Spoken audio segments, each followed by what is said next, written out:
And we return to Book 9 of Homer's epic poem, The Odyssey, where we are in the One-Eyed Giant's cave.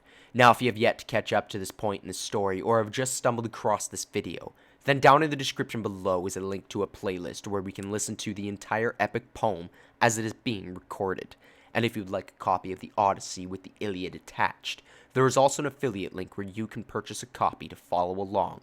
Or if you wish for a copy of the more poetic version, you can also find the affiliate link to the Fagles translation of the Odyssey below. But without further ado and no more stalling for time, we begin with the Homeric epic that is the Odyssey, where Odysseus declares himself and begins his story. Now, Book 9 begins by turning the clock back around to before the Odyssey had even begun, but it is still within Odysseus' journey home. It has Odysseus explaining to how he got to where he is today, from when he first set sail from Ithaca to Troy almost 20 years ago. Now, he sailed out from Troy, won the war by conquering it, and all of the loot from Troy was still not enough to satisfy his men, as they went to go sack another city to loot and pillage. Odysseus told them not to tarry long, as the Trojans may be defeated, but they were certainly not broken. And sadly, his crew ignored his warnings, as the Trojans counterattack the unprepared army in the middle of a raid, and a militia beats them back to their ships. Now, being beaten back to their ships, the army sails out, but the winds drive them off course, stranding them upon the island of the Lotus Eaters. Now, the blue lotus that they are eating is most likely a blue lotus native to Egypt and is actually a water lily. It has a pleasant, lightweight opium effect that is commonly made into a tea. The plant is called I'm going to butcher this pronunciation, I apologize for that, but it's called the Nelumbo nucifera. Now, back to the story, though. Odysseus' crew begin to also eat the lotus flower, and he is forced to physically drag his high crew back to their ships, as the soldiers were becoming lazy, complacent, forgetting their memories of home, and not wanting to do anything else but loaf around. In a nutshell, they were becoming addicted to the drug and high. Now, the next part of this tale is perhaps the most important part of the whole story, and also the most well-known. The crew that he managed to scrape off of the Lotus Eater island then encounter Polyphemus' island.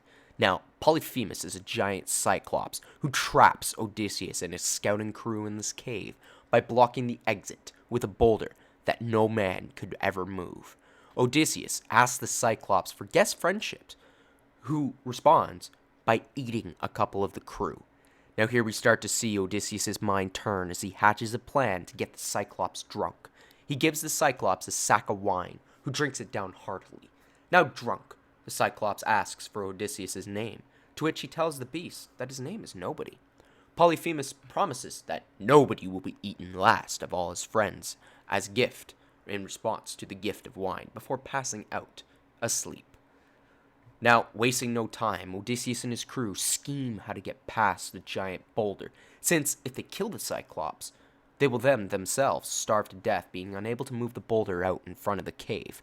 They decide to sharpen the Cyclops' walking stick into a spear and harden it in the fire before drilling it into the Cyclops' eye, as he wakes up screaming in pain. The other Cyclopses in the area hear and ask, "Who is harming you?" Polyphemus responds that nobody has blinded him, thinking that nothing is wrong. The other Cyclopses return to their homes and leave Polyphemus to his fate. Now, Polyphemus then goes back to his duties, but takes some precautions with Odysseus' crew. He lets out his sheep to graze into the pastures, but he feels each one as they leave the cave, even asking each about where Odysseus is and calling them by name. But Odysseus and his crew cleverly clung onto the sheep's belly and escaped the Cyclops by returning to their ships. Here we see Odysseus' pride get the better of him, and where his woes begin. He is not satisfied with his escape, and begins to boast out to the Cyclops, who hurls a boulder, narrowly missing the ship. Now, still not satisfied or fearing death, Odysseus boasts once more that calling out and telling Cyclops his real name. If anyone asks who blinded you, you tell them it was Odysseus of Ithaca. It is this hubris that starts all of his real troubles, as all the Cyclops are children of Poseidon, and Polyphemus calls upon his father to take vengeance upon the man who blinded him. And with that, Book 9 comes to a close. If you are enjoying these summaries and explanations, don't hesitate to like and subscribe. But if you know of anything I can do to improve, please let me know in the comments below. And with that, I look forward to seeing you all next time. Take care, everyone.